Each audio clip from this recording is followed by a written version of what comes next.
નમસ્કાર ગુજરાત। આજના મુખ્ય સમાચારની અંદર રાજ્યના ખેડૂતો માટે મહત્વના સમાચાર। 2000નો 17મો હપ્તો જાહેર। આધાર કાર્ડ ધારકો માટે ખુશખબર। વીમા વગર વાહન ચાલકો સાવધાન। પેટ્રોલ ડીઝલ પર નવી સરકારની જાહેરાત। હવે એટીએમથી પૈસા ઉપાડવા માટે લાગશે ચાર્જ। 1 જુલાઈથી થશે ફાયદો। ખેડૂતોને પાક નુકસાન સહાય। રાશન કાર્ડ ધારકો માટે આવ્યા છે મહત્વના સમાચાર। સ્માર્ટ મીટરને લઈને ભારે હોબાળો। દેવા માફી અંગે સૌથી મોટા સમાચાર। ચોમાસું નિષ્ક્રિય પરેશ ગોસ્વામીની આગાહી। મહિલાઓને દર મહિને 8,500 રૂપિયાની સહાય। 15 વર્ષ જૂના વાહનો થશે હવે ભંગાર। વિદ્યાર્થીઓને લઈને મહત્વના સમાચાર। રાહુલ ગાંધીની ગેરંટી નિષ્ફળ ગઈ। સોના ચાંદીના ભાવમાં થયો છે વધારો। અને આજના સૌથી મોટા ખેડૂત સમાચાર। મિત્રો, દરેક સમાચાર દરેક માહિતી જણાવું એ પહેલાં ગુજરાતના જે પણ મિત્રો ચેનલ પર જો નવા આવ્યા છે એ મિત્રોને ખાસ વિનંતી છે કે ચેનલને સબસ્ક્રાઈબ કરવાનું ભૂલતા નહીં। સાથે આજનો આ વિડીયો છે તેને અંત સુધી જોતા રહેજો। મિત્રો, અત્યારના તાજા સમાચારની અંદર વાત કરીએ તો રાજ્યના ખેડૂતો માટે આવ્યા છે મહત્વના સમાચાર। ગુજરાતના ખેડૂતો માટે મહત્વના સમાચાર સામે આવી રહ્યા છે। ખેડૂતોને રાજ્ય સરકારની યોજનાનો લાભ મળે તે માટે ખાસ સુવિધા મળી રહી છે। તેઓ માટે 18 જૂનથી આઈ ખેડૂત પોર્ટલ ખુલ્લું મૂકવામાં આવશે। 18 જૂનથી 7 દિવસ સુધી આઈ ખેડૂત પોર્ટલ ખુલ્લું રહેશે। ખેડૂતોએ આઈ ખેડૂત પોર્ટલ પર બધી માહિતી મેળવવાની રહેશે, જેમાં પાણીના ટાંકાનું બાંધકામ પર સહાય, સ્માર્ટફોન સહાય યોજના સહિત અન્ય યોજનાનો લાભ ખેડૂતોને મળી જશે। મિત્રો, ત્યારબાદના સમાચારની અંદર વાત કરીએ તો 2000નો 17મો હપ્તો જાહેર થયો છે। મિત્રો, પીએમ કિસાન લાભાર્થીઓ માટે સારા સમાચાર આવ્યા છે। આવતા અઠવાડિયે કરોડો ખેડૂતોના ખાતામાં 17મો હપ્તો છે તે જારી કરી દેવામાં આવશે। વાસ્તવમાં સરકારે પીએમ કિસાન યોજનાના 17મા હપ્તાની રિલીઝ તારીખને અંતિમ સ્વરૂપ આપી દીધું છે। વડાપ્રધાન નરેન્દ્ર મોદી આવતા અઠવાડિયે એટલે કે 18 જૂને બનારસીથી પીએમ કિસાન સન્માન નિધિ યોજનાનો 17મો હપ્તો છે તે જાહેર કરશે। આ અંતર્ગત 9 કરોડથી પણ વધારે ખેડૂતોને છે તે અંદાજે 20,000 કરોડ રૂપિયાની રકમ ટ્રાન્સફર કરી દેવામાં આવશે।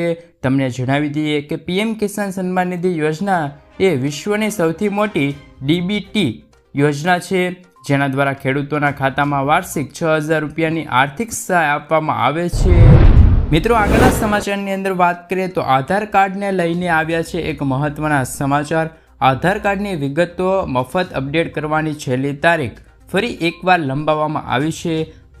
આધારના દસ્તાવેજો અપડેટ કરવાની છેલ્લી તારીખ અગાઉ 14 જૂન 2024 હતી, જેને હવે 3 મહિના વધારીને એટલે કે 14 સપ્ટેમ્બર 2024 કરવામાં આવી છે। આ માટે સરકાર દ્વારા માય આધાર એપ્લિકેશન લોન્ચ કરવામાં આવ્યું છે, જેથી જે મિત્રો આધાર કાર્ડમાં ઉંમર, સરનામું, જન્મ તારીખ, મોબાઈલ નંબર અને ઈમેલ જેવી માહિતી મફતમાં અપડેટ કરવા માગે છે તો તે 14 સપ્ટેમ્બર 2024 પહેલાં આ કાર્ય કરી લેજો મિત્રો, ત્યારબાદના સમાચારની અંદર વાત કરીએ તો ચોમાસું નબળું, વાવણી ક્યારે થશે? મિત્રો, ગુજરાતમાં સમય કરતાં વહેલું ચોમાસાની એન્ટ્રી થઈ ગઈ હતી અને તે બાદ નબળું પડી ગયું છે। મિત્રો, હાલ ચોમાસું હાલ રાજ્યમાં મોટા ભાગના વિસ્તારોમાં ગરમી પડી રહી છે।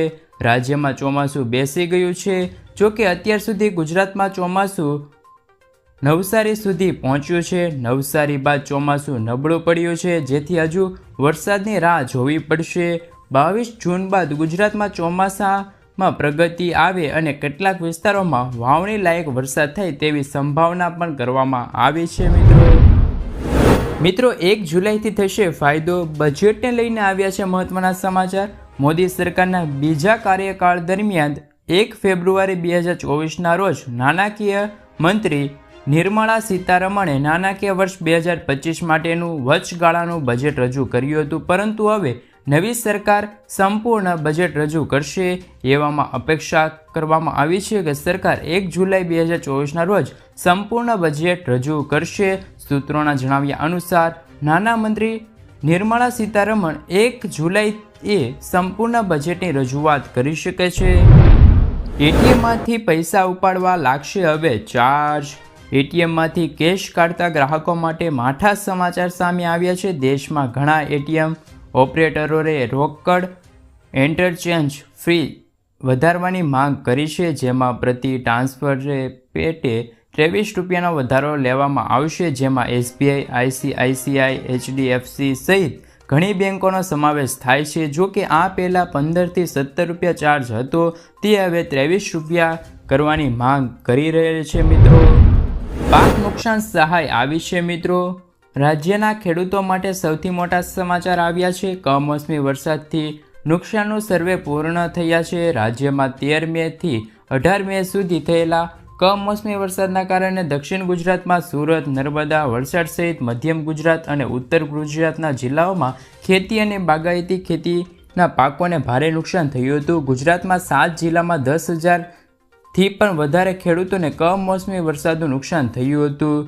તેવામાં મિત્રો હવે બિન પિયત પાકોને 8,500 પ્રતિ હેક્ટર, પિયત ખેતી પાકોને ₹17,000 પ્રતિ હેક્ટર, વર્ષાળુ બાગાયતી પાકોને 17,000 પ્રતિ હેક્ટર અને છે તે બાગાયતી પાકોને પ્રતિ હેક્ટર ₹22,500ની સહાય ચૂકવવામાં આવશે. વલસાડ જિલ્લામાં અસરગ્રસ્ત વિસ્તારમાં 73 હેક્ટરનો સમાવેશ થાય છે, જ્યારે સુરત જિલ્લામાં 5,000થી પણ વધારે હેક્ટરના વિસ્તારોમાં પાક નુકસાન થયું હતું. આ સિવાય ઉત્તર ગુજરાતમાં બનાસકાંઠા, મહેસાણા, અરવલ્લી તેમજ મધ્યમ ગુજરાતના ખેડા જિલ્લામાં પણ પાકોને ભારે નુકસાન થયું હતું. મિત્રો, રાશન કાર્ડને લઈને આવ્યા છે મહત્વના સમાચાર. સરકારની સૂચના મુજબ રાશન કાર્ડને એક્ટિવ રાખવા માટે તેમજ રાશન કાર્ડ સાથે જોડાયેલી યોજનાઓનો લાભ કાર્ડ ધારકોને મળી રહે તે માટે તમામ શ્રેણીઓમાં રાશન કાર્ડ ધારકોને NFSA રાષ્ટ્રીય ખાદ્ય સુરક્ષા એટ નોન NFSA BPL 1 અને 2 એટલે કે ગરીબ રેખાની ઉપર, BPL એટલે કે ગરીબ રેખાની નીચે અને અત્યંતય હોય તેવા જરૂરી ડોક્યુમેન્ટ સાથે ખાસ કરીને આધાર કાર્ડ સાથે સંબંધિત મામલતદાર કચેરીની પુરવઠાની શાખાને સંપર્ક કરવો, તાત્કાલિક KYC કરાવો તેમજ જિલ્લા વહીવટ તંત્ર દ્વારા જણાવવામાં આવ્યું છે. મિત્રો, આગળના સમાચારની અંદર વાત કરીએ તો ખેડૂતોના દેવા માફી અંગેની માંગણી. ગુજરાતમાં લાખો ખેડૂતો દેવામાં ડૂબેલા છે. ખેડૂતોએ 1 લાખ કરોડથી પણ વધારે રૂપિયાની લોન લીધી છે. ગુજરાતમાં 47.51 લાખ ખેડૂતોએ લોન લીધેલી છે. દેશના ખેડૂતોની વાત કરીએ તો દેશના 16 કરોડ ખેડૂતો પર 21 લાખ કરોડ રૂપિયાનું દેવું છે. દેશમાં સૌથી વધારે દેવું રાજસ્થાનના ખેડૂતોના માથે છે. રાજસ્થાનમાં 99.97 લાખ ખેડૂતોએ 1.47 લાખ કરોડથી પણ વધારે રૂપિયાની લોન લીધી છે.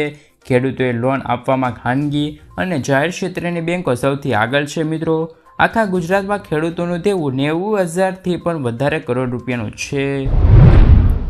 વીમા વગરના વાહન ચાલકોને સાવધાન. રસ્તા પર થતા અકસ્માતના જોખમ રોકવા માટે કેન્દ્ર સરકારે સૌથી મોટી એક્શન લીધી છે. હવે ગાડીઓને થર્ડ પાર્ટી વીમા હોવો જરૂરી કરી દીધું છે. મોટર વ્હીકલ 199ની ધારા પર 146 અંતર્ગત ભારતીય રસ્તા પર ચાલતી તમામ ગાડીઓમાં ફરજિયાતપણે થર્ડ પાર્ટી વીમો લેવો જોઈએ. આવા લોકોને કાનૂનના ઉલ્લંઘન માટે દંડની સાથે જેલ જવાના પણ વારો આવી શકે છે. મિત્રો, જો વાત કરીએ તો નવા નિયમો અનુસાર પહેલીવાર અપરાધ થતાં 3 મહિનાની જેલ અને 2,000 રૂપિયાનો દંડ અને વારંવાર ભૂલ થાય તો તેમને 3 મહિનાની જેલ અને 4,000 રૂપિયાનો દંડ થઈ જશે. જો આપણી ગાડીમાં ઇન્સ્યોરન્સ પર ખતમ થઈ ચૂક્યો છે અથવા તો થવાનો છે તો તાત્કાલિક પોલિસી રિન્યૂ કરાવી લેજો, નહીંતર આ ભૂલ ભારે પડી શકે છે.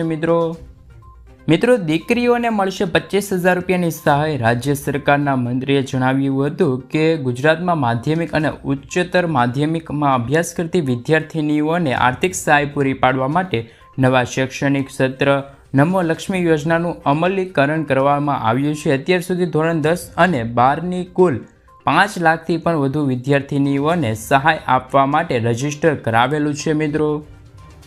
મિત્રો, આગળના સમાચારની અંદર વાત કરીએ તો સ્માર્ટ મીટરને લઈને ફરી થયો છે એક ચોંકાવનારો કિસ્સો.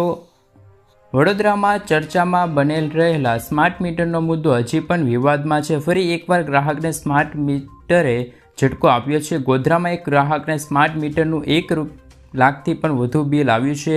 મીટર ધારક ગ્રાહક બિલની રકમથી ચોંકી ઉઠ્યો છે.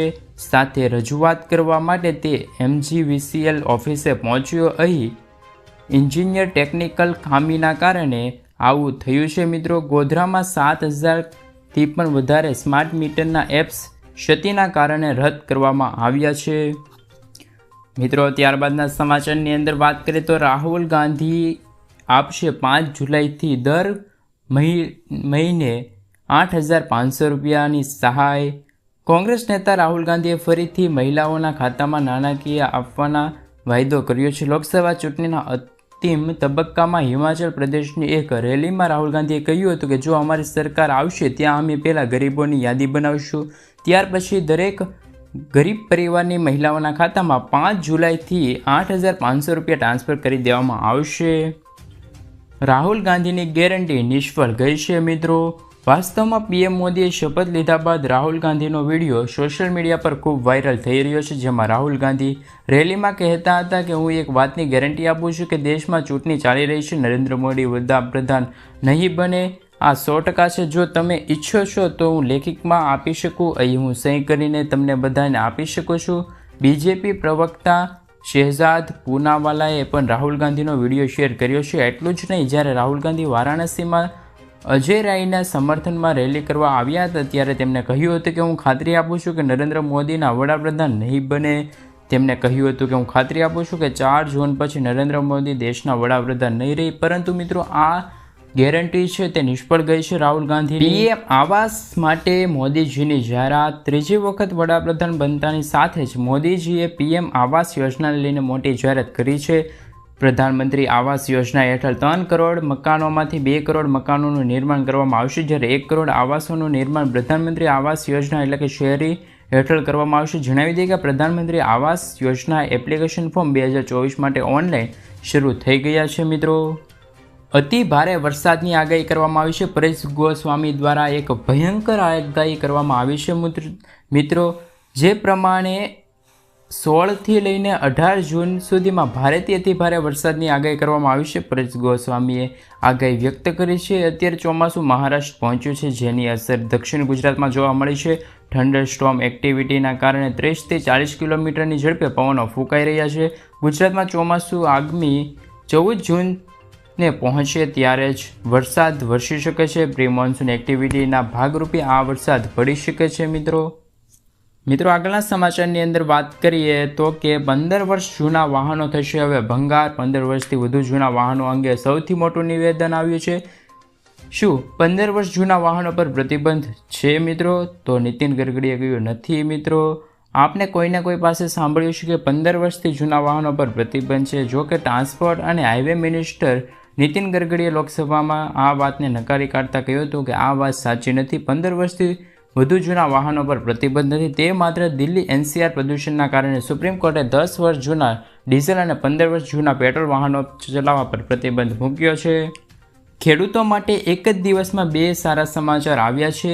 રવિ પાકને લઈને મહત્વના સમાચાર આવ્યા છે. ગાંધીનગરમાં કૃષિ મંત્રી રાઘવજી પટેલની અધ્યક્ષતામાં બેઠકનું આયોજન કરવામાં આવ્યું હતું, જે બેઠકમાં ખેડૂત આગેવાનો, કિસાન સંઘ અને ગુજરાત ભાવ પંચના સભ્યો હાજર રહ્યા હતા. ત્યારે હવે ભાવ પંચ પાકો નક્કી કરીને કેન્દ્ર સરકાર ભલામણ કરશે. આપને જણાવી દઈએ કે રાજ્યના ભાવ પંચની ભલામણના આધારે ટેકાના ભાવ નક્કી થાય છે. ભાવ પંચની બેઠક બાદ કૃષિ મંત્રી રાઘવજી પટેલનું નિવેદન સામે આવ્યું હતું કે તેમણે કહ્યું હતું કે ખેડૂતોને ભાવ મળી રહે તે માટે સરકાર કામ કરી રહી છે. રાજ્ય સરકારના ભાવ અંગે કેન્દ્ર સરકાર પણ દરખાસ્ત કરશે. વધુમાં કૃષિ મંત્રીએ કહ્યું છે કે ઘઉંના ક્વિન્ટલ 4,000 અને ચણાની ક્વિન્ટલ 7,000 રૂપિયા બેઠકમાં ભાવ નક્કી થયા છે. સોના ચાંદીના ભાવમાં થયો છે વધારો. આજે સોના અને ચાંદીના ભાવમાં વધારો જોવા મળ્યો છે. આજે 24 કેરેટ સોનું 320 રૂપિયા મોંઘું થયું છે અને ભાવ છે તે 72,160 રૂપિયા પ્રતિ 10 ગ્રામ પહોંચ્યું છે. 22 કેરેટ સોનું 66,150 રૂપિયા અને 18 કેરેટ સોનું 54,120 રૂપિયા પ્રતિ ભાવ પહોંચે છે, જ્યારે ચાંદીમાં 800 રૂપિયા વધીને 91,300 રૂપિયા પ્રતિ કિલોના ભાવ પહોંચ્યા છે મિત્રો. ખેડૂતોના વીજ બિલ માફને લઈને આવ્યા છે મહત્વના સમાચાર. ઉર્જા મંત્રી કનુભાઈ દેસાઈએ ગૃહમાં મહત્વની જાણકારી આપી છે. તેમાં ખેડૂતોને ખેતી માટે વીજ કરમાંથી મુક્તિ અપાશે. ગુજરાતના ખેડૂતોની આવક બમણી કરવાનો ઉદ્દેશ સાથે ખેતી માટે વીજ કર વસૂલવામાં આવતો નથી, તેમની મુક્તિ આપવામાં આવે છે. અગાઉ ગ્રામીણ વિસ્તારમાં વીજ કર વર્ષ 2007માં 10% હતો, જેને વર્ષ 2012માં ઘટાડીને 7.5% કરવામાં આવી છે. જેમાં પણ 250 યુનિટ સુધી કોઈ વીજ કરો વસૂલવામાં આવતો નથી. ઉર્જા મંત્રીએ જણાવ્યા અનુસાર રાજ્યમાં ખેડૂતોને વીજ બિલના ફિક્સ ચાર્જમાંથી રાહત આપવામાં આવશે અને રાજ્ય સરકારે મીટર આધારિત વીજ બિલ ભરતા ખેડૂતોને વીજ બિલ ફિક્સ કરવાની રાહત પણ આપી છે. મિત્રો, ખેડૂતોને આ યોજનામાં મળશે 75,000 રૂપિયાની સહાય. ગુજરાત સરકારની એક યોજનાથી ખેડૂતો ખૂબ જ ખુશ છે. વાસ્તવમાં રાજ્ય સરકારની એક વિશેષ યોજના ખેડૂતોને તેમના તમામ સ્ટોરેજ વેરહાઉસમાં બનાવવા માટે સબસિડી આપશે. આ સબસિડી રાજ્યભરના ઘણા લાભાર્થીઓ માટે વરદાન તરીકે ઉભરી રહ્યું છે. આ સાથે પાકને કમોસમી, ચોરી અને જંગલી પ્રાણીઓના હુમલાથી રક્ષણ મળી રહેશે. આ યોજના મુખ્યમંત્રી પાક સહાય યોજના તરીકે ઓળખવામાં આવે છે. આ યોજના હેઠળ ખેડૂતોને 75,000 રૂપિયાની સબસિડી મળે છે. આ રકમ તેમના તમામ પાકને લાંબા સમય સુધી સંગ્રહિત કરવા માટે